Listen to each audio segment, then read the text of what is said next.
marijuana na tinatayang nakakahalaga ng kumulang 53 milyon piso. Kabilang sa mga matagumpay na anti-illegal drug operations ay naganap noong September 16, 2025 kung saan isang pinagsanib na operasyon ng City Drug Enforcement Unit ng Zamboanga City Police Office, katuwang ang Regional Intelligence Unit 9 at ang Philippine Drug Enforcement Agency o PDEA ang nagresulta sa pagkaka-aresto ng isang high-value individual o HBI at pagkakakumpiska ng halos 7 milyong piso halaga ng illegal na droga. Ikalawa, noong September 18, 2025 ng madaling araw, isang matagumpay ng bypass operation sa Surigao City ang nagresulta sa pagkaka-aresto ng 3 high-value individuals at pagkakakumpiska ng mahigit sa 3 milyong piso na halaga ng hinihingalang shabu. Ang pangatlo ay dito lamang Sabado, September 20, kung saan natakip sa Bohol ang high-value individual at kasamsamang 520 gramong shabu na nakakahalaga ng mahigit sa 3 milyong piso. Pati na ang isang 45 kalibreng baril. Ilang oras bago ito na-aresto rin sa Aparicagayan, isa pang high-value drug suspect na kumpiska ang 1 kilo ng shabu na nakakahalaga ng halos 8 milyong piso. Thank you very much, sir. And now we shall now proceed to the second part of our program, which is the statement of pressing issues and Q&A. But before that, our Chief PIO will read the background of the pressing issues. Para naman sa iba pang mahalagang updates at mga kasalukuyang isyong pinakaharap ng ating organisasyon para po sa September 21 Anti-Corruption Rally Assessment. Una, kaugnay ng katatapos na protest rally kahapon, kagaya na nagdaang mga protest rally at assembly, na nanatiling naging mapayapa ang kabuuang pagtitipon sa kabila ng mga isolated incidents.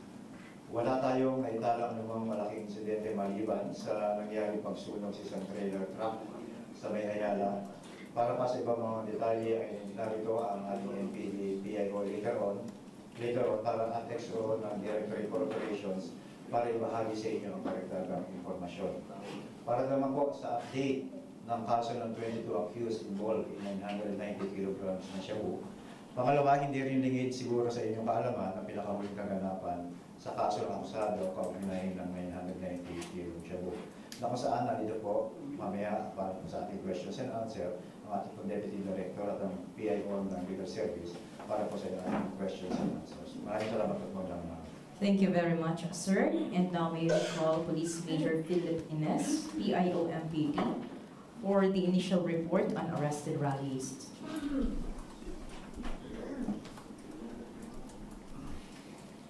Una-una po, isang mapagpalat kalmadong umaga po ulit sa inyo po lahat. Police Major Pilipinas po ang TPI po ng Manila Police District. Mag-update lang po ako doon sa 53rd Martial Law Anniversary po kahapon sa lungsod po ng Manila. Next slide please.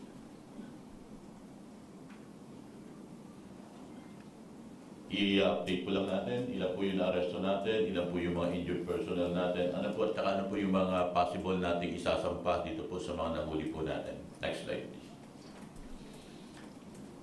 Base po dito sa ating itala, ito po initial lamang, no? Meron po tayong 113 na individual ang nahuli po natin. Ito po yung nahuli natin sa Ayala Bridge, total po na 51 individual. 38 po dito ay adult, 2 po minor dito na iti-turn over po natin sa Reception and Action Center ng MDSWD. At 11 po yung minors na subject po for determination of their discernment. At doon naman po sa CRB Mindiola, nakapag-aresto po tayo ng 21 na individual po dyan. 14 po dyan yung adult, 7 po yung minors, at ganun pa rin po, determination po ng discernment. Sa CM Recto po, meron po tayong 41 na individual na aresto. 13 po dyan ay mga adults, 28 po yung mga minors po dyan na isa-subject din po natin sa discernment. Meron po tayong total na 65 na adult at meron po tayong minor na 48 po. Next slide please. Ito naman po yung initial nating update dun sa mga personnel natin na injured po. No, 93 po ito. Kung saan po, walo po dito ay nagkaroon po ng mga laceration at tinatay po yung kanilang mga sugat. Siyam po dito ang nandito po sa atin sa PNP General Hospital natin. 75 po rito ang nabigyan na po natin ng medical attention. Next slide. Ito po yung mga possible na kaharapin po ng mga naaresto natin. Ito po yung DP 880, yung Public Assembly Act. Article 146 po, illegal assembly. Article 151 po, nakita po natin resistance, disobedience of personal authority. Meron din po tayong arson, serious physical injuries, malicious mischief, at saka direct assault po. Next slide po. Thank you po. Thank you very much, sir. We shall now proceed to the question and answers. Yes, po, ma'am.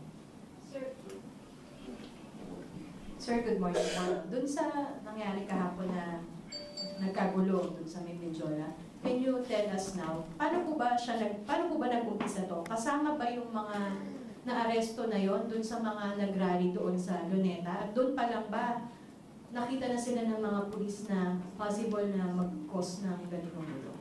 Una po yung po nga pagpupulong, malaki ang po nating rally dito, pagpupulong po dito sa Luneta. Nakita po natin napaka-peaceful naman po, maayos po yun. Ang kinalulungkot po natin dito, may grupo po ng mga individual, yung nakita po natin ng mga nakasuot ng kulay itim, naka-bonnet, yun po ang mga nag-umpisa ng kaguluhan. Ang kinalulungkot po natin dito, patuloy po natin pinapaalala sa kanila, irerespeto po natin yung karapatan ng ating mga kababayan na mamahayag. Matagal na pong sinabi ito, wala pong pagpigil sa atin. Pero ganun pa man po, nakita po natin ito mga individual na ito na pinilit po nilang manakit, manira, at sabi nga natin po, manunog ng mga kagamitan po natin ng gobyerno at ng mga pribadong individual po. Sir, gaya nung kanina, kung ang una nilang ginawa, nagsunog sila doon sa may Ayala Bridge. Tama po ba? Yung van na nandun na nilagay para hindi sila makapasok. Kasi sir, ang tagus nun, Malacanang na eh. Yung Ayala Bridge po, di ba? So talaga po bang sinadya na ilagay doon yun? Yung pong container van natin na yun po ay naandun po sa lugar na yun kung saan po inabutan po ito ng mga rallyista. Ito po ay matatagpuan sa Ayala Boulevard Corner, Romualdez. Kung saan po may mga polis din po tayo doon na nakabantay. Ang hindi lang po natin doon, nakita po natin na, una po nakita natin na sinasaktan nila yung mga polis natin, binabato nila. At doon na po nag-umpisa, binato po nila ng mga pintura na mayroon pong hindi magagandang amoy. At nakita nyo naman po, at ito po ay hindi pwedeng kaila. Dahil marami po tayong mga kasamahan na mamamahayag na nakakuha nito ng live. Marami din po tayong mga footages na nakuha na nagpapatunay po yung ginawa nila. Sir, ano pong group itong mga na-arestong individuals? Initially po, nakuha lang natin information. Meron po ito ng mga hip-hop na gangster. Yun lang po yung nakuha natin. At ang kiniklaim po nila na influensya lang po sila ng isa pong tinatawag natin na mga isang rapper na personality, pero hindi po natin nababalidate ito. Account lang po ito ng mga nasa kustudiya po natin. Yung ginawa nila na yun, inimpluwensyahan sila nung isang personality na gawing marahas Yung po lang yung account nila. Kasi nakita naman po natin na pinagsusuot sila ng kulay itim na damit, pagsuot po ng bonnet, ganito po. At yun po yung nakita nating grupo na gumawa po ng kaguluhan doon po sa nasabing lugar. Dito po sila gumawa ng pananakit dito po sa kabaan po ng Ayala, Boulevard at Romualdez. At hanggang dumaretso po sila dito po sa may Medjola hanggang dumating po sila ng light. Sir, can you confirm din, sir? Meron daw po, di umano, na namatay kagabi after ni-ransack yung isang hotel sa Recto, sir? Wala pa po tayong ganyang impormasyon na nakakalap. Kung meron man po, ipagbibigay alam po natin agad. Pero doon sa initial damage, sir, sa kabuuan, doon sa ni-ransack na hotel, sa mga sinirang gamit, meron na po ba tayong kabuuang estimated na halaga, sir? Sa ngayon po, wala pa po tayong ganun. Ang nakita lang po natin, ano po talaga yung mga sinira nila. Meron po silang sinunog na container van. Meron po mga motorcycle ng police natin at mga private individual. Sinira din po nila yung mga ibang establishment sa kahabaan po ng Recto, kasama na po yung isang hotel dyan.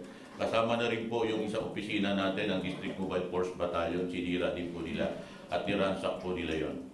Sir, dun sa kaguluhan, meron pong kumakalat na picture na suot nung isa sa nanakit sa pulis, yung parang flag, yung ng lefties, makakaliwa, sir. So, nahaluan po ba, sir?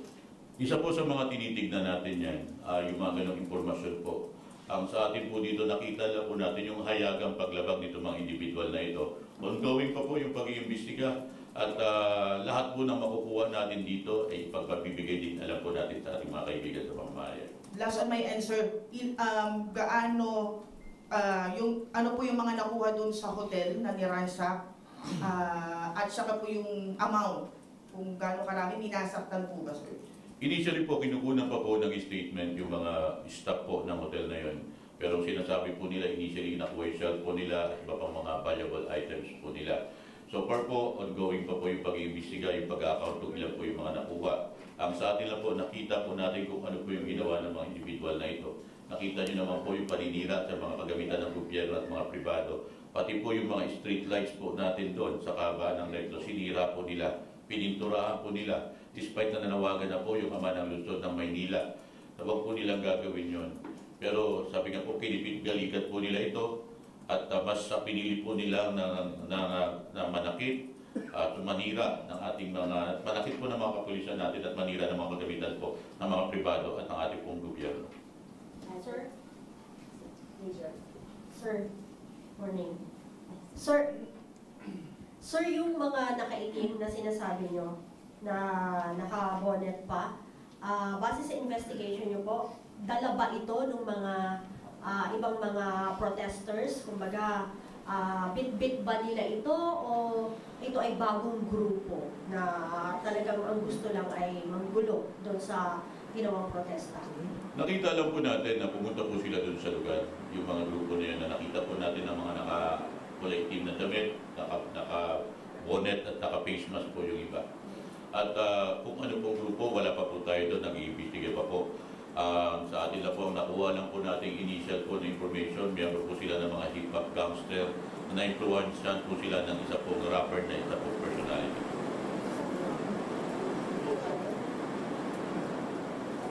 Major, ilang ko lang po, yung grupo dun sa Ayala Ridge, nagulo po sa Benjola, isang grupo lang po ba ito? Yung po yung nakikita natin doon, kung mapapansin niyo po, may mga kuha naman po kayo sa inyo. Diba? May mga kuha, pati po yung ating mga ibang kababayan na nagpo-post po sa social media. Nakita po natin na mga pare-parehas po yung kanilang mga suot.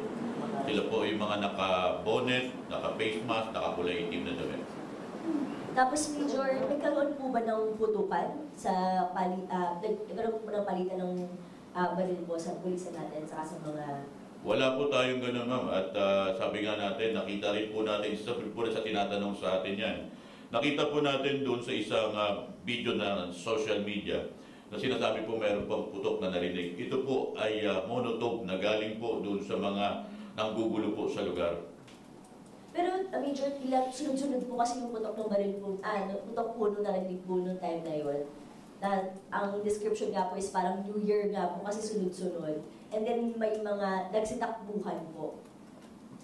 Yes po, sinabi din po nila yan. At nakita po natin doon at sabi ko nga, meron po nakakuha na netizen natin na malapit doon sa lugar. Nakita din po natin. At meron din po tayong mga CCTV doon sa lugar. Nakita po natin na sa kanila galing po yung monotone. Actually po, may nakuha po tayong monotone doon sa mga bank po ng mga ilan doon. At hindi lang po monotone, yung mga pintura po na pinapo nila sa mga polis natin, nakuha din po yun. I-itemize lang po natin at iuulat po natin yan. Pero po yung sinasabi po na meron pong pagpapaputok sa ating hanay, wala pong ganon. Meron lang po tayo na-receive dito yung plus bomb po na ginagamit para to disrupt lang po. Pero maliban po doon, wala na po tayo doon. Sir, yung mga nahuli ba, na-identify na kung lahat ba sila taga Maynila or may mga taga-ibang lugar? Ito pong mga base po doon sa initial natin nakuha, iba-iba po. Galing po sila ng iba't ibang syudad po ng Metro Manila. Opo. Sir, balik ko lang yung sa influensya ng rapper or hip-hop personality Yung impluensya ba na yun dahil lang doon sa style or music ng tao? Or nakatanggap sila ng direktang utos from someone to do that? Tinitingnan po natin yun at humingi na rin po tayo ng tulong sa ating anti-cybercrime para ma-check po natin. Kasi sinasabi nila po, nagkaroon po ng pagkikayat sa kanila online. Ang sa atin po, magkakaroon po tayo ng pag-iimbestiga at hindi po tayo papayag na hindi natin mapapanagot ng talaga may hayagang pong paglabag sa batas. Ano sir yung pagkikayat online? Pwede bang pa-sponsor? Pardon, sir? Paano ginawa yung pagkikayat online? Sa ngayon po, hindi ko muna po paaaring banggitin sa inyo. Kayo naman po makikita niyo yan doon po sa pag-explore nyo ng social media. May makikita po kayo mga posting doon. Hayaan muna natin po na magkaroon po kami ng pag-iimbestiga. Matukoy po natin yung kung meron po talaga siyang nilabag. At kung meron po siyang nilabag, sinabi nga po ng aming district director at ang ama po ng Lungsod ng Maynila, hindi po kami papayagan na hindi mapapanagot ang mga tao ito. Kilalang personality sir? Yung nagikayat allegedly? Meron po doon, makikita niyo po, hindi po na namin siya ililimit ko ano po ang pangalan nun. Kayo naman po, makikita niyo po yan sa online. Sir, si Yorme, kanina may statement ulit regarding that. At isa doon sa mga tinitignan niya is yung possibility na may politiko or other persons na kumikayap doon sa grupo nila yun. Kabilang ba yan doon sir sa tinitignan ngayon ng MPD? Lahat po yun, lahat po ay tinitignan po natin at iniimbestigahan po natin. Major, Pilipino ba yun? Or ibang bansa po? Wala pa po kaming ganyan mga impormasyon, hayaan niyo muna po kami na mag-imbestiga at gumawa po ng mga iba pa pong detalye. Sir, itong mga nakaitim na sinasabi mo, tama po ba na 3 grupo ito? Sa ngayon ma'am, wala pa tayong ganung nakukuha ang impormasyon. Ang sa atin lang po, ang revelation lang po ng mga iba po nating nakausap. Miyembro po sila ng mga hip-hop gangster. Sir, ano nakikita ng intention bukod sa gusto lang nilang manggulo? Balak ba nilang pasukin ng Malacanang? Wala po tayong ganun pang impormasyon. Ang sa atin po dito, nakita po natin kung sino lang po yung mga individual po na hayagan pong nanggulo, nanira at nanakit po ng ating mga kapulisan. Sir, hi sir. Sir, itong nangyari kahapon. Itong nangyari sa kahapon doon sa rally, nagkaroon nga ng pagbubuhan. In-expect ba ninyo to, sir? Kasi di ba, nung mga nakaraan pa may napapabalita na may manunugod, maggugulo ng mga kalalakihan na magsuot ng maskara, sir. Actually ma'am, nakita niyo naman po, matagal na po yung ating panawagan at sinabi naman po ng ating SIL dyan na papayagan po natin at permitted po yung batas. Ang sa atin po dito, nakikiusap po tayo na maging organisado, kalmado at payapa po. Pero may mga grupo po na pinili po nila na manggulo, manakit at manira po ng mga kagamitan po. Pero in-expect nito, sir? Sabi nga po natin, palagi po tayo nag-expect ng worst. Ang sa atin po, nakaprepare po tayo dyan. At ang mahalaga, nakita nyo naman po yung ating maximum tolerance. Nakita po ng mga kababayan natin kung ano po yung isla ng polis natin. Sir, yung fact na may mga nasugatan ng mga pulis at may mga nasunog na establishmento na wala namang kinalaman doon sa rally, sa tingin po ba natin naging enough yung paghanda ng PNP? At ano po yung lesson learned po natin sa mga susunod na rally po ng mga ganito? Unang-una po, nakita po natin yung kahandaan ng ating Philippine National Police, yung mga naka-deploy po doon sa particular portion ng Lungsod ng Maynila. Ang hindi lang po nating saklaw yung pag-iisip ng mga individual na ito na mas pinipili po nilang manggulo. Wala po tayong holdings doon kung gusto nilang manira po ng mga katulad po ng mga pangyayaring yon. Ang sa atin po dito, mapanagot po natin sila sa batas. At malaman po nila na meron pong batas tayo sinusunod. At sabi nga, we need to follow the rule of law po.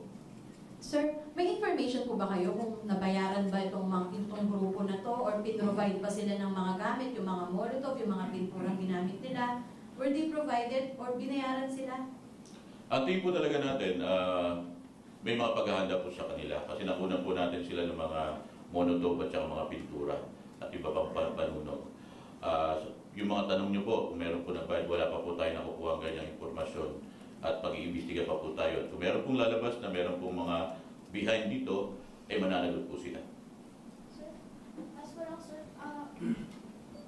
meron po ba tayo i-deploy po ng mga civilian, naka-civilian po na police? Kasi meron pong context na kumakalat sa social media regarding po doon sa naging pagbabaril umano sa isang hotel po sa Recto. And sinabi po dito na pulis po na nakasibilyan ang bumaril at bata po ang natamaan.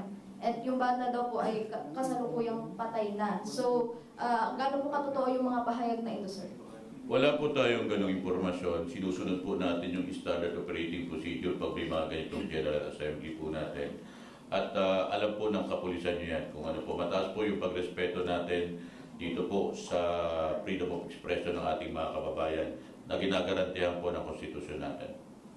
Sir, ano na lang pong gagawin natin sa mga ganitong context na kumakalat sa social media since parang nanghihikayat po sila na kumontra doon po sa ating kapulisan and magkasamuli ng panibagong rally against naman po sa Philippine National Police? Unang-una po, maging responsable po tayo sa pagpo-post sa social media. Buhayin po natin yung kamalayan natin. Nakakatulong po ba tayo o hindi? Tayo po, sabi natin bilang mga Pilipino, alam po natin kung ano po yung mga bagay na ikasisira po ng ating bayan. Ang pakiusap po natin, tulungan niyo po yung Philippine National Police na ingatan po natin na yung ating pong presensya dyan ay para imintin na lang po natin yung katahimikan, katatagan po ng ating pong lugar. Major, last na po sa akin. Na-account po natin yung arrested, saka po yung mga police po na na-injure. May mga na-injure din po ba ng mga protesters? Sa ngayon po, ang meron lang po tayong hawak-hawak pa lang po informasyon. Initial pa lang po ito, yung 93 po nating mga PNP personnel na nasaktan po. At ngayon po, yung iba ay nakakumpay pa po sa hospital natin. Sa protesters po wala tayo. Sa ngayon po, wala pa po kami mga ganong information. Sir, may tanong si Mark. Sir, good morning. Good morning, sir. Sir, since may mga na-arrested kayo, sir, yung nag-impluensya dun sa mga rallies na hip-hop gangster din, sir, is the MPD considering na file din ito ng case? Kung makakakita po tayo ng basihan at may higting bigat po, sasampahan po natin siya ng kaukulang reklamo base po sa kanyang ginawa. Sir, dun sa mga na-arresto na mga minor, sabi niyo, sir, parang up to determination pa ng discernment. Paano ma-determine yun, sir? Paano sila i-release sa custody? Saan sila dadalhin since mga minor sila? Dahil po mga minor po sila, dinala po natin sila sa Manila Social Welfare Department.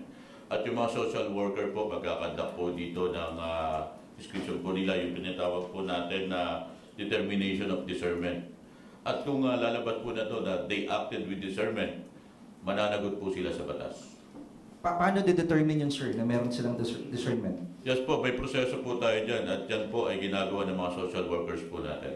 Sir, ano yung common denominator ng mga na-arresto na kabataan? May iba nagsabi na inaya lang daw sila ng mga barkada and wala silang knowledge prior dun sa kilos protesta, sir. Marami ba kayong nakuha ang statement na ganun sa mga kabataan? Ang nakuha lang talaga nating statement dito, nakita natin yung mga suot nila, kalimitan dito nakasuot sila ng kulay itim, naka-bonnet, naka-face mask, at yun nga, yun ang isa sa mga nakuha nating information. Sila yung mga miyembro ng mga hip-hop gangster na na-influensyahan lang sila. Youngest, sir, na minor? Pardon, sir? Youngest na nahuli nyo? Sa ngayon, sir, meron kasi tayo ditong dalawang minor, ibig sabihin yung 12 years old below. Ang dinala po natin sa Reception and Action Center po. Sir, last na sa part ko, sir. Sir, ang sabi ng PCO kahapon, mga tulisan at posible umanong may nag-utos, sir. How would you describe, sir, yung mga rallies nito, sir? Would you agree with the term tulisan? How would you classify them, sir? Unang-una po, nalulungkot tayo despite po yung panawagan natin. Sabi nga natin, nakita po natin na naging maayos naman po talaga yung ating pagmalakihang pagpupulong po rito, pagsasama-sama dito, pagpapahayag po ng saloobin dito po sa Luneta. Meron lang pa talaga pong grupo na mas pinili po nilang manggulo dito po sa ginaganap po natin na pagtitipon-tipon po. Sir, isa sa common observation kahapon, napaka-wild ng mga nagsipag-riot doon. Bakit kaya gano'n? May nagsasabi kasi hindi kaya under the influence of alcohol, illegal substance. Dapat hindi po natin yun. Ang sa atin lang po dito, hayaan po na natin gumulong yung pag-iimbestiga natin. Kung meron po tayong basihan para malaman po talaga natin kung bakit po naging ganun yung kanilang mga equation, ipapagbigay alam po natin ito. Sir, yung sinasabi mong gangsters na na-recruit from different parts of Metro Manila, Hindi ba mga fraternities yan, sir, na tinitingnan? Yun po yung isang tinitingnan natin. Ang term po kasi nila dito, gangster, hip-hop gangster. Yun po yung kanilang nabanggit dito. At yun po ay i-validate po natin, i-check po natin kung talaga po meron pong katotohanan itong mga ito. What fraternity, sir, ang nabanggit nila? Wala po silang nabanggit. Ang sinabi lang po nila, nalaman lang po natin dito mga hip-hop gangster po ito. Hindi po natin alam kung ano po yung binabanggit na mga ito. Hip-hop. Sir, yung tanong ni June, yung mga parang under the influence, na-subject niyo ba sila sa drug test or liquor test, sir, after their arrest? Wala pa po tayong ganung information at sa ngayon po, hindi po, wala pa po akong ganun natatanggap. Sir, magto 12 hours na, baka mawawala na yung epekto ng kung lasing. Ang sa atin po dito, sinusunod po natin yung proseso ng pag-iimbestiga at makakaasa po yung mga nakasakustudiyan natin, irirespeto po natin yung kanilang mga karapatan. Sir, last na lang. Very prepared kayo yesterday, pero hindi niyo nakita yung possibility na, sabi mo may mga dalang bags na may molotov, spray paints, and others. Hindi ba na-check ng mga nakadeploy doon na undercover officers, sir? Unang-una po, yun po yung isa sa mga panawagan natin sa ating mga kababayan na nandun po sa Luneta, na kung sakali po may mapapansin po sila ng mga kainailalang individual. Isa rin po sana sa recommendation natin yan na huwag na po magdala ng mga bag. Kaya lang po sabi natin, hindi natin na mapipigilan yung mga pumunta dyan sa lugar na yan at magdala ng mga ganon. At nakita lang po talaga natin na meron po talagang grupo na mas pinili po nilang manggulo, manakit at manira po. So, next time na magkaroon uli ng ganyang massive rally, you will recommend na wag lang magdala ng mga bags, sir? Depende po yun sa magiging assessment po ng leadership po ng MPD at ng NCRPO po. Thank you, sir. Sir, sa ganitong nangyari kasi, yung parang naka-complicate pa lalo na hindi nakikita yung mga mukha nila. The next time ba, ang PNP may balak na magpatupad na hindi na, umpisa pa lang, hindi na pwede ganito may mga takip ang mukha. Isa po sa ikukonsidera natin yan, pero sabi nga po, may mga susunod po tayo mga protocols dyan. At depende po yan sa magiging assessment po ng ating pong organization. Sir, sorry for the lack of better term, pero I don't know, hindi ko rin kung i-update nyo rin. Yung failure of intelligence po, dahil ang laki ng rally din, ito po, sabi nyo kami, panawagan pa kayo, pero hindi nyo ba, sabi nga niya, is hindi nyo ba na-anticipate na mangyayari to? Sabi nga po, we prepare the worst po. We wait for the best. Ang sa atin po dito, nakita po natin yung ating mga kapulisan nandun. As early as 3 a.m. nakadeploy na po tayo. Doon sa lugar po ng Luneta, ng Mindiola, iba pa pong parte ng Luzon ng Maynila. Hindi po natin sinasabing na perfect natin lahat. Nakikita po natin kung paano po yung mga i-adjust natin. Hindi po natin saklaw yung pag-iisip ng mga individual na ito. Ang mahalaga po dito, makita po natin yung rule of law. Papanagot po natin yung mga gumawa nito. Yung mga hindi pa po natin nahuhuli, pinapangako po namin, pananagutin po namin kayo sa batas. Sir, also yung sabi nga ni Sir Jun, yung naging behavior, yung aggressiveness nila, parang ano ba, natigong nakita nyo na they want to do a Nepal or Indonesia type of riot po. And sa mga na-investigahan nyo po, meron ho bang bigger plan? Kapag halimbawa kung nangyari po, nagtagumpay, meron po ba? Hayaan nyo muna pong pagbubulong po yung pag-iimbestiga natin. Mahirap naman po magbigay po kami ng mga ganong impormasyon at conclusion. Ang sa atin po dito, nakita po natin na may mga individual na talagang hayagang lumabag sa batas at pananagutin po natin sila. Kahit na po yung mga hindi po natin nahuli, base po doon sa mga CCTV natin, marami po tayo CCTV doon. Mananagot po sila sa batas. Sir, yung personality na sinasabi po ninyo, na-check nyo na po, may initial check ng background kung talagang ano siya sa may political colors or affiliated siya sa anumang political party or groups? Sa ngayon po, wala po tayong ganong informasyon. Yun lang po yung nakuha nating account base po dito sa mga nasa kustodiyan natin. Thank you, sir. Salamat po. Kung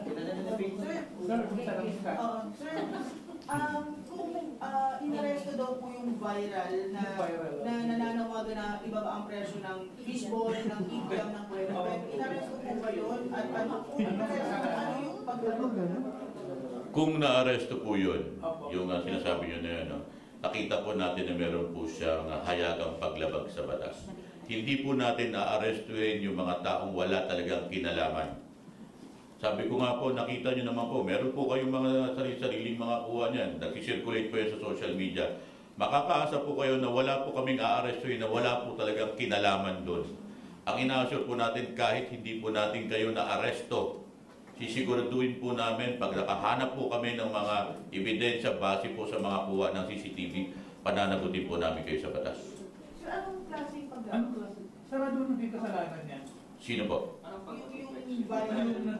Hindi ko po masagot po na yon kung ano po yung ginawa niya. Hindi ko rin po nakita po sa social media. Pero hindi muna po ako magkukomento doon. Ang sinasabi po natin, wala po tayong uhulihin na wala pong kinalaman doon sa mga pangyayari.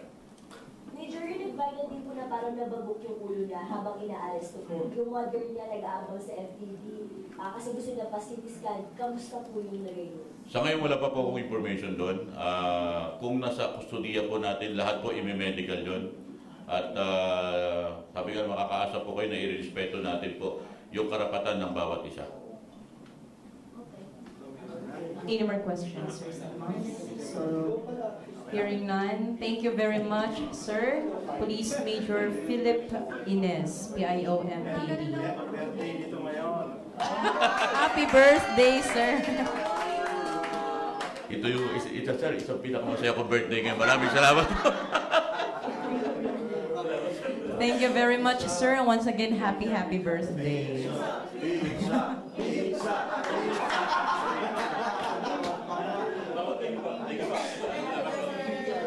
Now let's proceed to our next resource speaker. May we call Police Colonel Crisaleo R. Tolentino, Executive Officer of DO, for the assessment on September 21, 2025 Trillion Peso March Rally.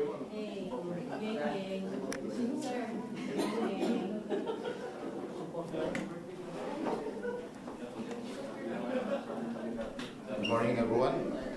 I am Police Colonel Tolentino, the ex of DO. We are in charge of the security interpellation for the September 21 rally. So yesterday, September 21, 2025, during the Trillion Peso March and the 53rd anniversary of the declaration of martial law, the PNP deployed more than 10,000 personnel across Metro Manila to ensure peace and order. While most protests were peaceful, unruly groups in Ayala Bridge and Mindiola resorted to burning of tires and throwing of stones, prompting calibrated response and the timely augmentation of forces.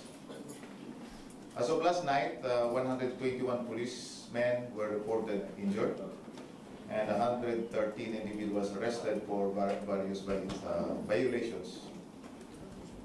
Despite challenges, the PNP exercised maximum tolerance, safeguarded lawful assemblies, and maintained public safety throughout the day. The PNP thanks the public and partner agencies for the cooperation and reaffirms its steadfast commitment to protect the community and uphold the rights of all citizens in the country. Maraming salamat po. Thank you very much, sir. Let's proceed to the question and answer. Yes, good morning. So yung sinasabi niyo po, yung 121 injured, police po ito, protesters, saan po ito? Sa Luneta o sa buong Maynila? Itong sa buong Maynila, but mostly doon sa Manila, buong Manila, mostly sa Mindiola and Ayala Bridge. These are all police officers. So 121? 129. 129 Pulis po lahat yun. Yes, police po lahat yun. May mga 76 na civilian reported injured. Tapos sir, yung arrested, 113 din po? O 130? 113 or 113? 113. 113. Ilan po yung total na injured? Na police po ay 129. And then there are 76 reported injured sa civilian.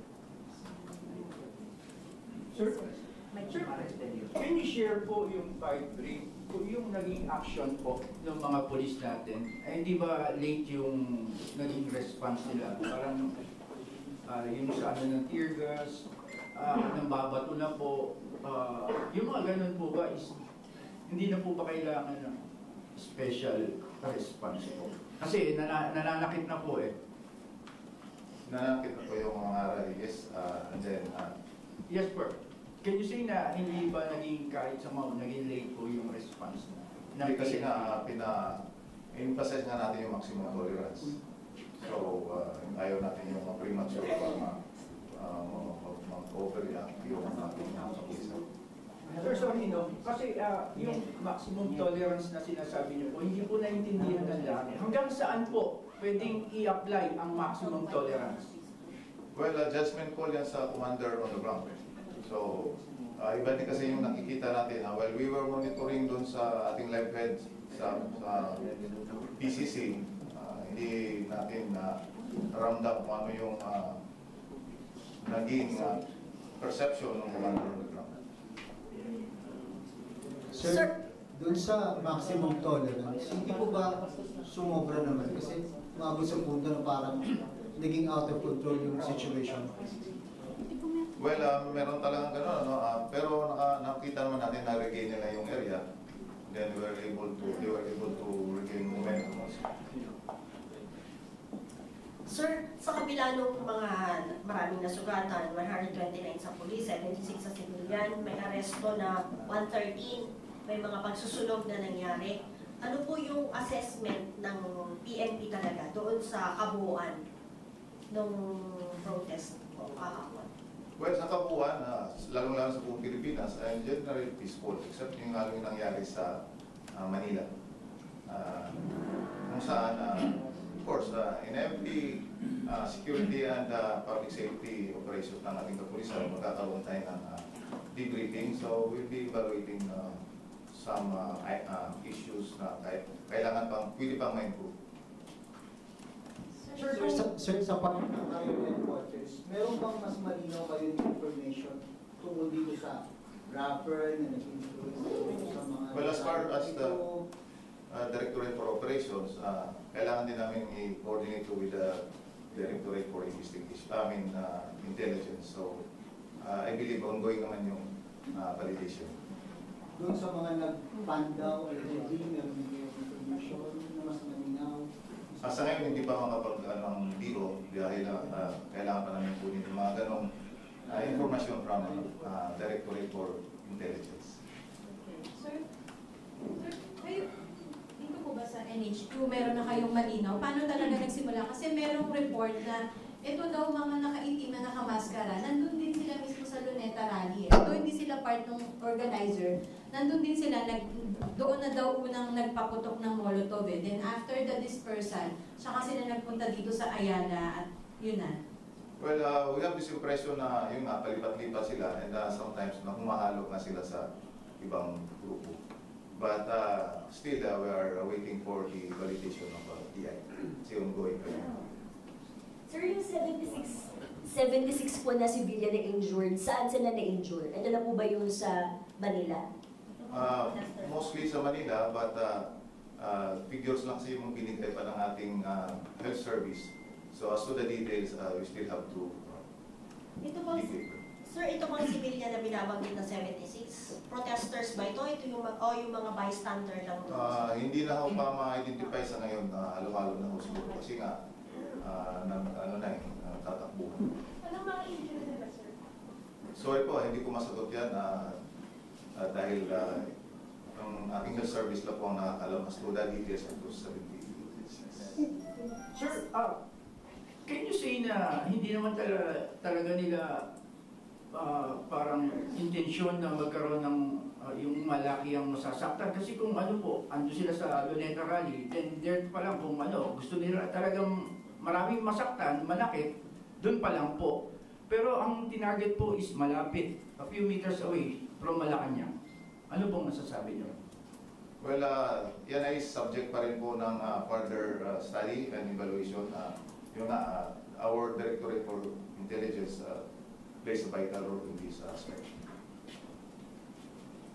Any more Sir, questions? bukod po dun sa Medjola at saka sa Ayala Bridge, meron din daw po nagkainitan dito sa may Camp Aguinaldo, yung mga dating mga sundalo at yung mga iba pong mga protesters. May report po kayo doon?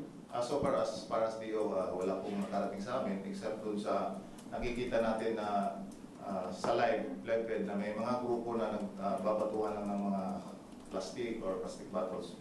Plus as far as kung dating sundalos na hindi namin ma-confirm sa amin. Any more questions, sirs and ma'ams? So, Sir, Police Colonel Cristalino Artolentino, our ex-ODO, thank you very much for raising this today. And now, let's proceed to our last resort speaker from the Chief of Staff of Legal Service, Police Colonel Janelle Aurelio, together with the PIO Legal Service Police Captain Melgar Gerentino Jr. for the updates on the 990 kilo drug case. Magandang umaga po sa ating lahat. Okay, nandito po ako ngayon para po i-explain ng mas maayos kung paano po yung nangyari sa kaso ng 990 kilograms drug case po dito sa PNP. So, una, just to give you a background of the case, ay noong 2022 ay nagkaroon ng operation ng PNP-PD sa Tondo, Manila at nakahuli po tayo ng nakakuha po tayo ng 990 kilograms of shabu worth of 6.7 million. So actually, sinasabi nga natin na ito ay isa sa mga pinakamalaking pulis sa Pilipinas. So dahil po dito, ay naresto si Police Master Sergeant Rodolfo Mayo, isang PDEC operative, at pagkatapos ng kanyang pagkaresto, ay siya ay po ay nakasuhan ng admin case sa IAS at siyang naging dahilan para po siya ay ma-dismiss noong 2023. At aside from that, ay nagkaroon po din ng kaso ang ating mga kapulisan na for planting of evidence na na-file po dito sa Manila nung dito lang po. So next please. Ngayon po ay siguro you are already aware that ang nag-handle po ng kaso nila ay sa RTC and sometime this month lang, ito lang, na we received a resolution from the court that dismissing the complaint against this 22. What was the reason of the dismissal? Nang sabi ng court ay defective yung information and the prosecution failed to comply with the directive sa kanilang resolution. Kasi sabi ng korte po ay prosecution, you need to submit a amended information to identify kung sino yung innocent person doon sa subject planting. And also, what was the purpose of the planting? Yun po yung sinabi ng korte po natin. Yes, the prosecution filed an amended information, but according to the resolution submitted by the court, ay they denied yung amended information, and eventually, they dismissed the case for failure to identify or because of defective information. Yun po yung rason ng pagka-dismiss po ng kaso. And just to let you know that the dismissal of the case was not based on merit grounds, but based on technicalities po. Yun po yung naging rason po ng dismissal. So, since na-deny yung amendment, ano yung effect? Na-quash po yung information. So, ibig po sabihin, na-dismiss na walang visa po yung information na na-file at na-dismiss po yung kaso. So, next please. So, ito po yung naging basehan ng korte sa kanyang pagdedesisyon. Next. So, yan. Just want to remind everyone po na yung dismissal naman po ng kaso, yung criminal case, ay hindi po naman po naka-apekto sa mga administrative cases or mga decision na naibigay po ng ating IAS sa kanila. Kasi po magkaiba po yung criminal case dito po sa admin case. And also, right now, we are still coordinating with the prosecution kung ano po yung mga appropriate legal remedy po namin na aming mga gagawin for this matter. Yun lang po, magandang umaga. Thank you very much, sir. Let's proceed to the question and answer from our media friends. Start with Ms. Leia. Morning, sir. Sir, ano ang magiging implikasyon ng dismissal ng criminal case sa nauna ng admin case kung saan po na-dismiss yung mga akusado dito sa 990? Maraming salamat po. So kagaya po ng sinabi ko po, wala pong implikasyon yung pagka-dismiss ng criminal complaint sa admin case sa mga decision. Kasi po magkaiba po yung they can proceed independently. Iba kasi yung quantum of evidence ng criminal case, iba rin sa admin case. Ang criminal case kasi, ang ano dyan, guilt beyond reasonable doubt. Dito naman sa admin case, it's just a substantial evidence. So they can proceed independently po. Pwedeng ma-dismiss criminal, pero pwede pong guilty sila sa administrative case po. Pero sir, magagamit ba ito? Possible bang magamit ito ng mga pulis para makabalik sila sa serbisyo since yung criminal nga ay na-dismiss na? Pwede nila itong gamitin para makabalik sila? I would like to answer this in a very generic sense na lahat naman ng mga akusado, lahat naman ng nag-appeal ay ginagamit nila lahat ng remedyo.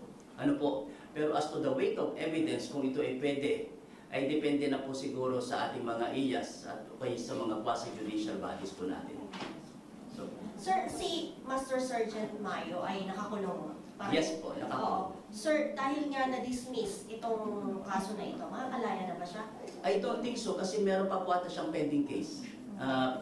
Possession of drugs pa rin sa ibang court po ba yun o same court and involving the same subject matter. Si General Domingo, alam natin na nagtago at may warrant of arrest siya sa criminal case din dito sa 990. Maaari na po ba siyang tumutang dahil na-dismiss na nga ng korte yung kaso? Kung magbabase po ako sa resolution ng korte, ang sabi doon ay record or set aside yung pong warrant of arrest. So ibig sabihin, napapawalang bisa na po yung warrant of arrest. Oo. At si General Domingo ay yung planting of evidence lang ba kinakaharap? Wala ng ibang kaso? I think so na yun lang po ang sa planting of evidence lang po kaso niya. So, meaning, pwede na nga siya nawala. Base po sa resolution, pwede na po. Sir, Sir, ano ang plano ng legal service at ng PDEC after na nito na mabasura po yung case? Actually po ngayon, kami ay pinag-aaralan po namin yung resolution ng ating hukuman at kami po ay closely coordinating with the prosecution handling this case kung ano po yung mga appeal na pwede po namin gawin dito. There are still legal remedies para po sa mga gagawin naming hakbang, paano natin po maipagpatuloy or to consider yung decision po ng korte po. Thank you, sir. Sir, ikaw-confirm ko lang po yung 22 na mga pulis na nasa custody po ninyo, lahat yung nakalaya na po. Ay, hindi ko po alam. Yes ma'am, according po sa ating PIO, naka-release na po naman. So kung tama po si Mario na lang po kasi may pending case pa siya, yung iba po nakapag-bail na ata. Kung 29 po yung itinadawit dito, ibig sabihin po may mga pinaghahanap pa po tayo. Na hindi po na-arrest noong January. Okay. Yung iba po ay at large pa po sila, yung ibang PNP personnel. Pero sabi ko nga, since recalled or set aside na po yung warrant of arrest, the same story din kay Sir Domingo, ay maaari na po silang labas kasi wala na yung warrant of arrest eh. Recalled na eh, voided na eh. Pero may kaso pa po sila yung bugging and denial of evidence. Sabi naman ng korte sa resolution, kung meron pa silang ibang kaso, hindi po sila pwede pong makalaya. Dito lang po kasi sa planting of evidence po. Sir, Yes, sir.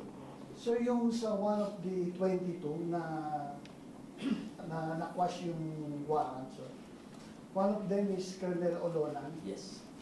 Na incidentally, one of the 18 third-level officers na inaccept ni President Marcos yung resignation. Anong mangyayari po sa tingin niyo sa resignation niya? In my own personal view, Kasi po yung kaso is one thing.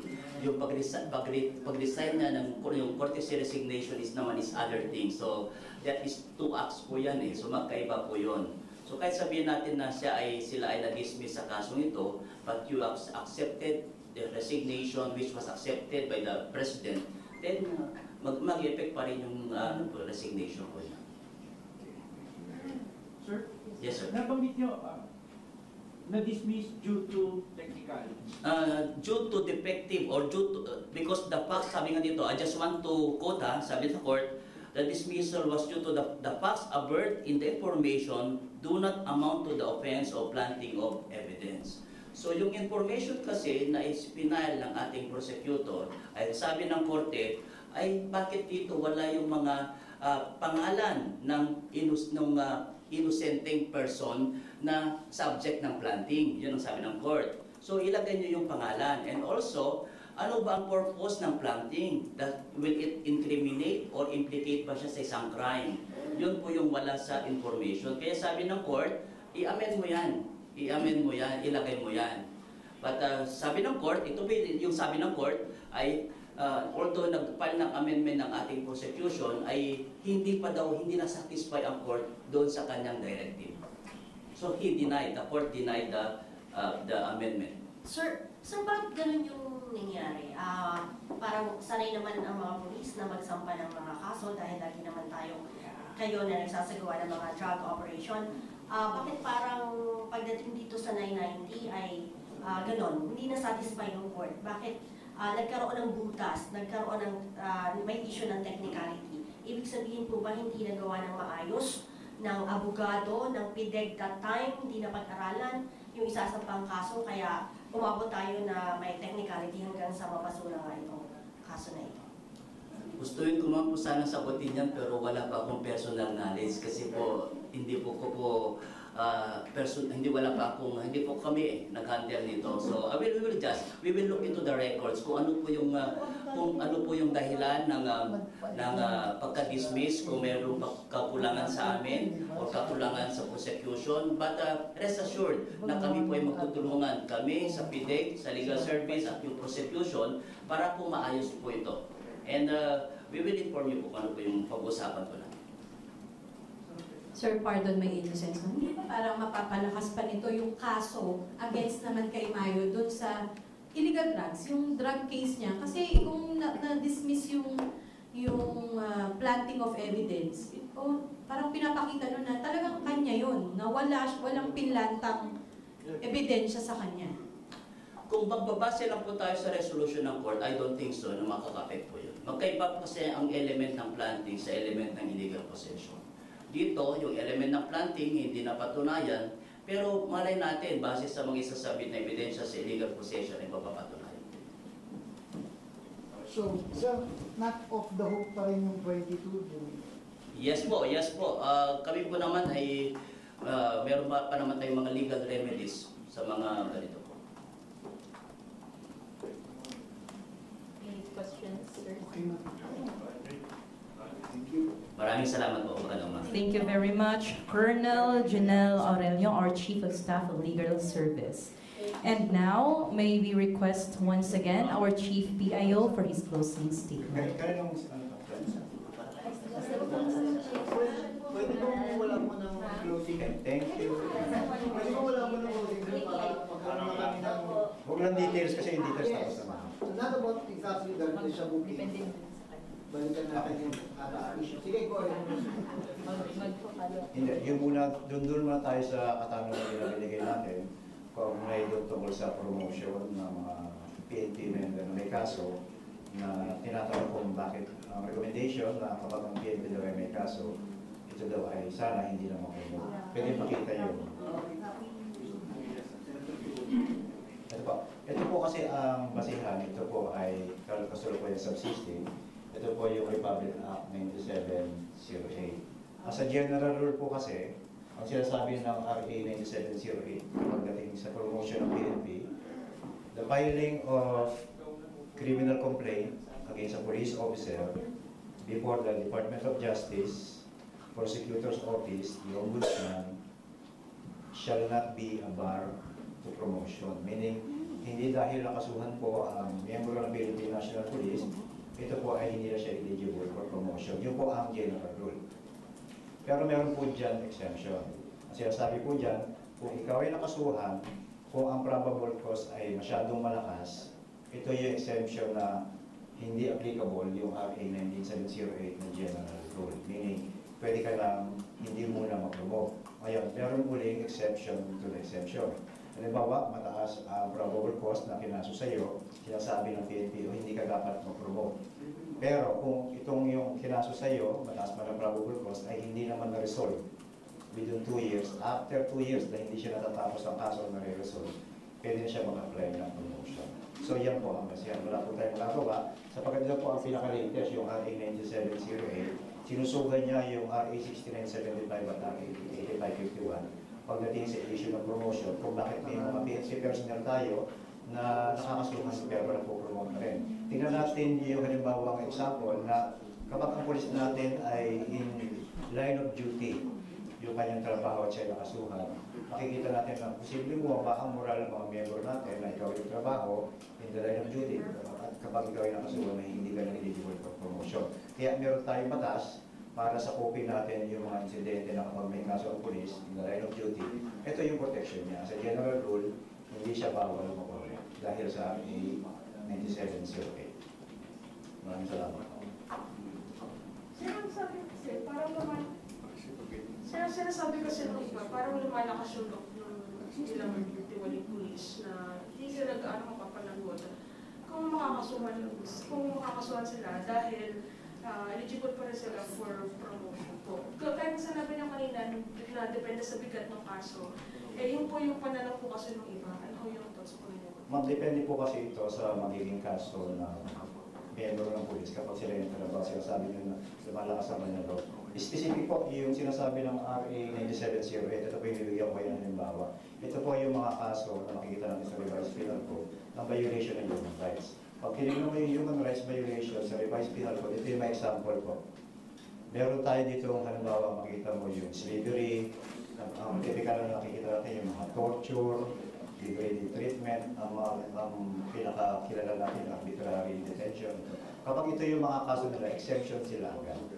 Hindi dahil ito ang general rule, automatic na pwede sila ma-promote. Basta ito ang mga kaso na nilabang nila, automatic, hindi sila eligible for promotion. Within 2 years, kapag hindi siya na-resolve, doon papasok na pwede na sila. Kaya hindi rin tama o yung sinasabi na lumalakas sa loob nila dahil meron tayong general rule na hindi sa for promotion yung kapag ikaw yung sumasa. Your thoughts po, sir, about this sinasabi ni Senator Tulfo na may corruption sa loob ng PNP?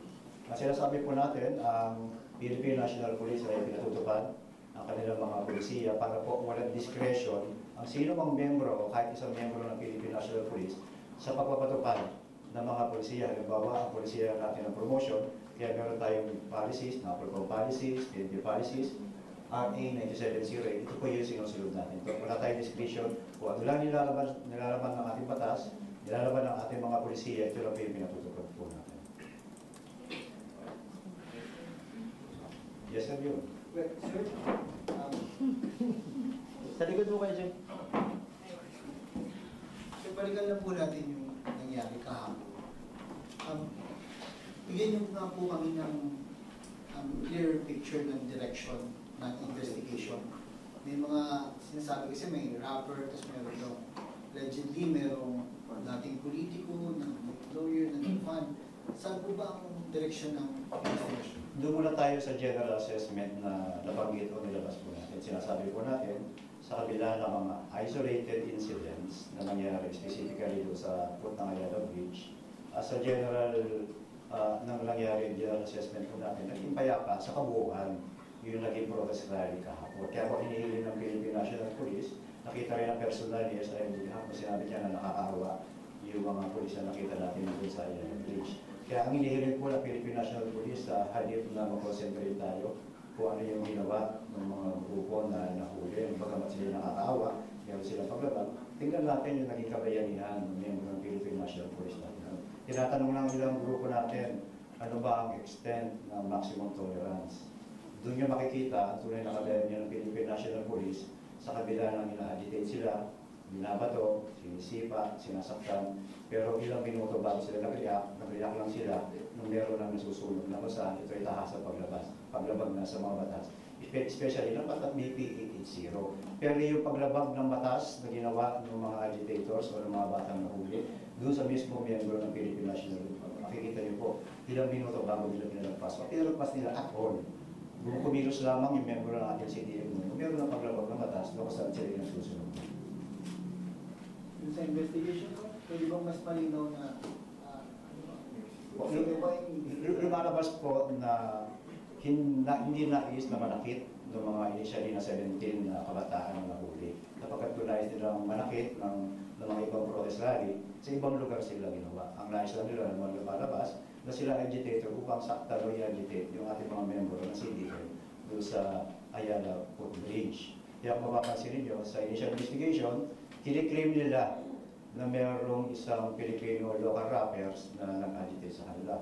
Pero ngayon lamang po, naglabas ng statement official po ang Manila Public Information Office, Office po ni Mayor Isko Moreno, na ang information naman na natanggap, ito po ay isang businessman na Chinese Filipino community. So lahat po ito, pinapaktor ng Philippine National Police na pagpapay. So dalawang angulo na po ang tinitingnan natin. Ito yung angulo sa mismong nahuli ng mga tao na posibleng nililito lamang ng mga nahuli ang ating gobyerno kung sino ang dapat sampahan.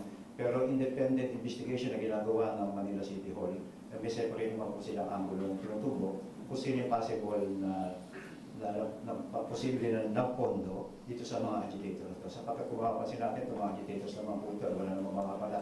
Maliban sa akta ng mga pulis at alam naman nila, kapag sila ay mahuli, sila ay magkakakaso.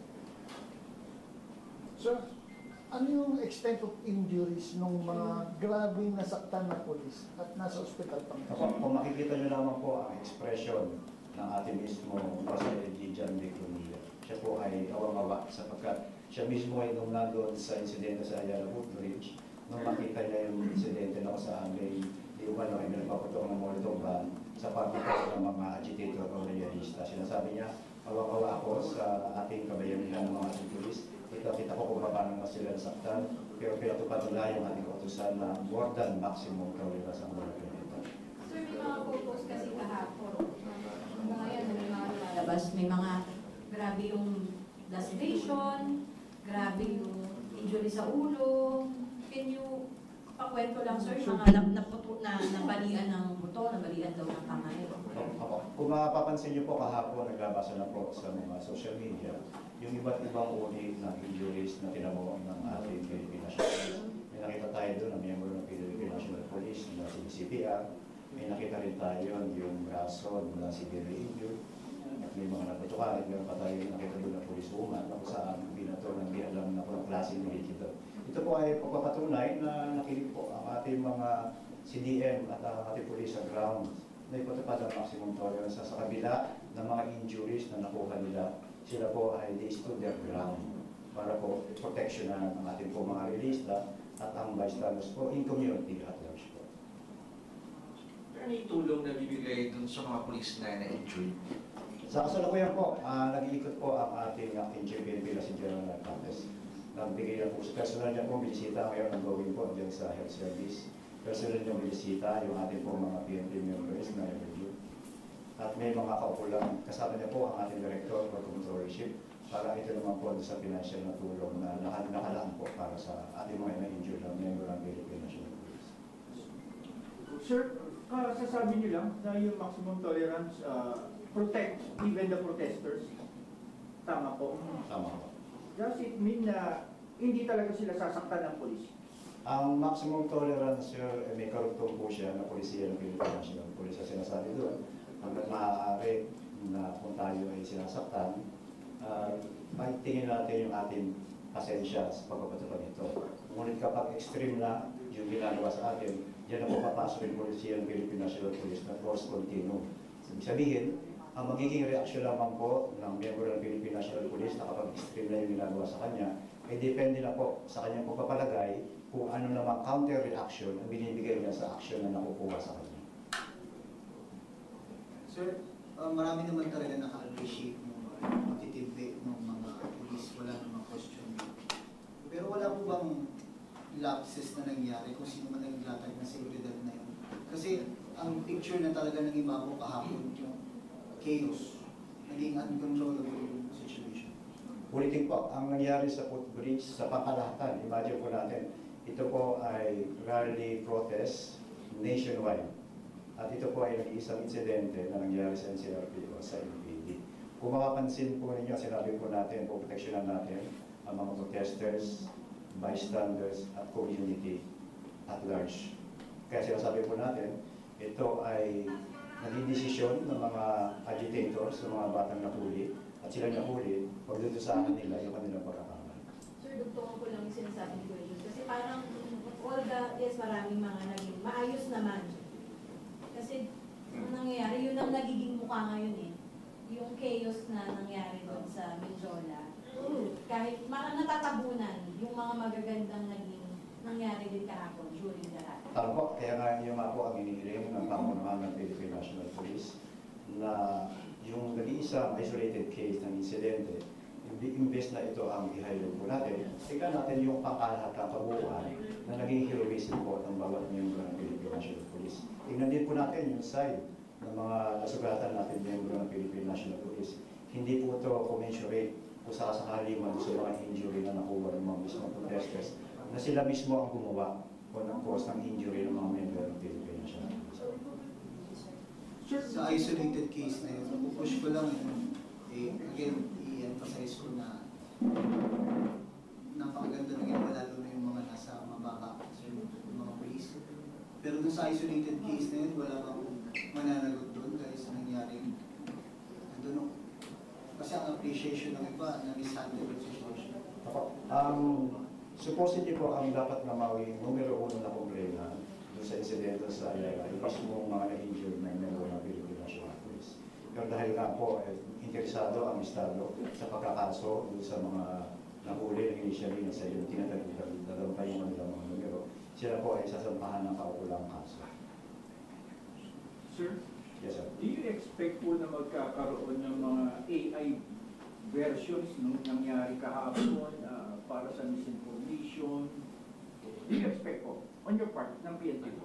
Sir, 1 week before pa man ang insidente ng September 12 at September 13, kinonsider po yan lahat ng direktor ng ACG sapagkat sinabi ko nga po, nabanggit ko, na ang sources ng intelligence at sa paghahanda ng Philippine National Police kaugnay ng September 12, 13 at September 21 ay ang open sources na kung saan kasama po yung AI. Kasama po nga, lumabas.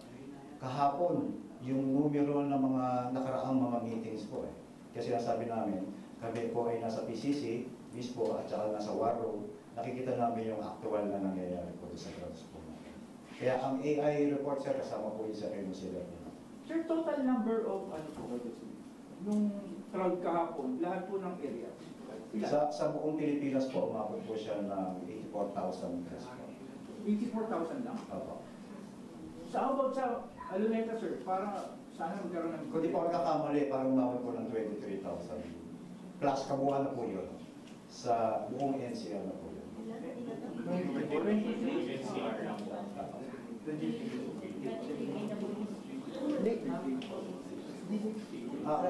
Ang nais ko po magitin, yung mga numero po kahapon na nilabas natin sa ating press release, yun po ay as of 6:30 p.m. Ngayon po yung mga numero na pinamit natin, ito ay magmula po kanina umaga. Patuloy po tayo maglalabas ng numero sa patuloy po umaakyat. Yung mga numero na po ang pasok po sa atin, galing po sa Directorate of Operations. So by and by, bibigyan po namin kayo ng kopya ng numero na kareserve po ng tatanda o update ng numero. Kaugnay ng ilan po yung kabuuan ng sumali sa Metro Manila, kabuuan ng mga sumali nationwide, kabuuan ng mga nanguli natin, kabuuan ng mga hospitalists natin. Kasi mo data na dapat namin share po sa kabuuan. Sir, yung kahapon pala, very obvious yung pagkatakip ng mukha. Yung pagkatakip ka ng mukha, sabihin na yung paggagawin na umitigandahan. Ano ba ang factor na sinabi ng investigation? At saka, yung mga nagsuot pa ng takip sa mukha na yun, dapat pa silang mag-isip na hindi tayo mahuli at takip mukha natin. Sakto Sir Junior, pagkatapos po nung bandang mga 6:30, nag-initial assessment tapos po muna ang ating chief na si General Ito yung tinatawag natin na critic. Ang isa po sa nakita natin, dahil nga po hindi nilalaman ng BP 880, yung mga actuations ng halimbawa pagtatakip ng mukha, pagdadala ng backpack, ito po kasi ay hindi nasasaad sa BP 880 na kung saan hindi po siya pinagbabawal. Ang pinagbabawal lang po ay pagdadala ng armas sa parte ng protesters at ng pulis, pagdadala ng bladed weapon, pagsusunog, yun, violations. Pero yung mga additional na nakita natin, ito po yung nakita natin na isasama sa treaty ng may-aari natin i-request sa ating mga lawmakers na isama na po. Pero tatapusin muna po yung ating critics sapagkat patuloy pa naman po yung mga polis natin na sa katunayan tayo po ay patuloy na nasa red alert pa. Sir, sorry no for pursuing this yung sa maximum tolerance. Pero umabot na po yata na banggit ni Major Ines na gumamit tayo ng flash bomb. Would you confirm na siyempre authority po yung gumamit mo? Dalawang issue po yan, sir, kahapon. Nilinaw ng ating GPNP sa ating district director kung sino po ang gumamit na tear gas. Ang sinabi po ng district director, wala po tayong makakong tear gas kahit sino po miyembro ng atin. Posible po kasama po sa investigasyon niya na ito ay maaaring molotov bomb na nanggaling po doon mismo sa mga nang po yung mga agitators po na yan. Sir, do we have rubber bullets? Sorry Wala po, kahit rubber bullets o anumang bullets, bawal po yun sa mga, hindi po kasama siya sa police operation procedure. Okay. So Chief, to confirm, wala po namatay? As of today, itong oras na ito, ang report ng PIO is wala po. Hindi po totoo yung mga lumano. Sabi po ng Public Information Officer ng NCRPO, ito daw po ay fake news. Chief, last na, yung comment lang po dun sa 990, si Chief PNP Torit before, masigasig po siya dun sa pag-ares ng mga 29 na involved. Ngayon po na napalaya sila, comment lang po ng PNP. Ang ginagawa po, usual na reaction po ng Philippine National Police yan ay inaatasan ng ating legal service para po sila ay pag-recommenda ng ating pong counter legal actions kung rin po sa mga decision po ng Korte. At kung sakasakali na maglabas na ng recommendations ang ating legal service, papaalam po natin sa inyo. Okay. Sir, tinanong kanina ito, ay sorry, go ahead. Sana lang, tinanong kanina ito kay Major Ines. Meron po bang plano PNP na subject sa drug test yung mga nahuli? Or may mga limitations ba kayo sa subject Ang drug test at saka alcoholic test, ito po ay kaakibat o SOP po sa lahat po ng nahuhuli ng Philippine National Police. Ito po ay SOP, automatic po ito. So, isasabit sila? Ang issue po kasi ng pag-drug test is marami pong mga nagko-contest yan sa drug test. Pero ito po, basta sila po ay pumayag na magpa-drug test, ito po ay hindi na siya magiging issue. Ito po ay magiging part ng SOP na kapag i-investigahan ng mga suspects natin. Ito po ay sinasagawa bilang parte ng proseso ng investigation ng Philippine National Police. Pero kailangan pumayag sila? Opo. Sir, ibang topic naman po. Kasi yung group kahapon, yung United People's Initiative, sinabi po nila, well, particularly si one of its conveners, si former Captain Ray Valeros Jr., is a former member of the AFP. Sinabi po kasi nila na the reason why bumaba sa pwesto si House Speaker, hindi naman talaga yun voluntary. It was actually because they forced their way into the House of Representatives, they marched in and threatened to burn the building kung hindi bababa si House Speaker. 2 days daw po nangyari yun. And hindi kasi siya nabalita eh, but that's over 2 weeks ago. But sinabi niya po kasi na documented siya ng PNP.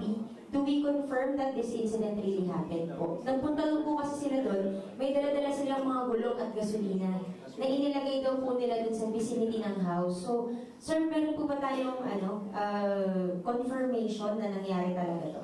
Ma'am, Philippine National Police po ay isang professional organization at mananatili po kami political, meaning hindi po makikihalo ang Philippine National Police sa mga political issue. At ang isa naman po, ang mission ng Philippine National Police, ito ay to maintain peace and order. But ma'am, sir, do we confirm kung at least meron tayong photos and videos nung nangyari lang na yun? Kasi hindi siya nabalita last time. Wala po kaming information. Thank you very much, sir. Now, let us listen to the closing statement of our Chief PIO. Muli maraming salamat sa inyong pakikisa sa ating press briefing ngayong araw. Sa ngalan ng ating acting Chief PNP, Lieutenant General Jose Melencio C. Maltates Jr., pinapaabot ng pambansang pulisya ang taus-pusong pagsaludo at pasasalamat sa lahat ng kabayanihang ipinakita ng ating kapulisan sa kanilang buong tapang at dedikasyon sa pagbantay at pagpapanatili ng seguridad ng nagdaang protest rally. Maraming salamat sa inyong katatagan, sakripisyo at walang kapantay na paglilingkod sa bayan. Maraming salamat at magandang araw po sa atin.